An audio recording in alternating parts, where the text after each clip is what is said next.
So we're going to practice this, falling in love, strumming the chords, but we're not going to do any of the strum patterns. We're not even going to play really in time. I'm just going to call out each chord as we go along, and we're going to play the whole thing. It's going to take a while because when we get down to here, it says first ending with the repeat sign. So we get to here, we jump back to measure 21 right here with the other forward repeat sign, play through that all again, and when we get to here, we skip this measure because we already did it and jump over to there and then finish the piece. Now there's one error here. This G7 right here at the end of the second to last line is the wrong chord. It's actually just another C. So you might want to change that on your music. Okay, just gonna thumb strum and a single strum per, and then after you've done this with me, do it one more time on your own. It means you could take a little longer if you're having issues with the E or the E minor or the B7, or you can go faster if you're just good at this, but don't strum. We're deconstructing, okay? Making it simpler and getting you familiar with these changes. It's mostly a left-hand exercise.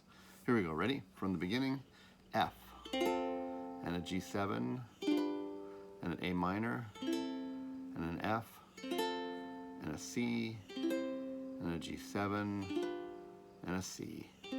Try not to look at your hands. Here we go, last measure of the line, C, E minor, and an A minor, and an F, and a C, and a G7, and an F, and a G7, and an A minor, and an F. Third line, C, G7, and C. We're at that double measure in the third line. Here we go. C, E minor, A minor, and then F, and C. Now we're on the G7 on the fourth line. And keep going. F, G7, A minor, and an F, and a C, and a G7, and a C. Now we're on the fifth line, starting with E minor. Here we go. E minor, skip up to a B7, back to an E minor, and a B7, and an E minor, and a B7, and an E minor. We're on measure 24, and then a G7, and now C, E minor. Third to last line is an A minor, and an F, and a C, and a G7, and an F, and a G7, and an A minor, and an F, and then a C, and a G7. First ending, C. Now we're going to jump back to measure 21, which is the E minor, B7 parts. E minor, here we go. And B7, E minor, and B7, E minor, and B7.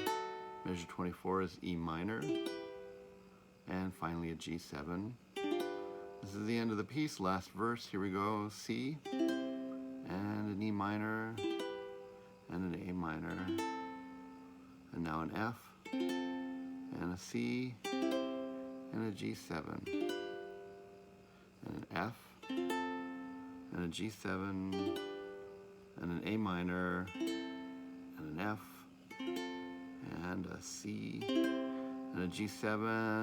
We're going to skip this measure, move to here, C, because we already played that the first time. Last line, F, G7, A minor, F, and C, and a G7, and a C. I know that takes a little time, but that's excellent work. Now, your job is to do this one time on your own, and as you do that, please mark where it's difficult for you. Most people will actually have problems getting into the E minor and the B7 because they're 3-note chords and they're relatively new for us. You might not, but you know, keep it simple. It's mostly left-hand exercise and getting used to this in the format. Do it exactly like we did on this video one more time on your own.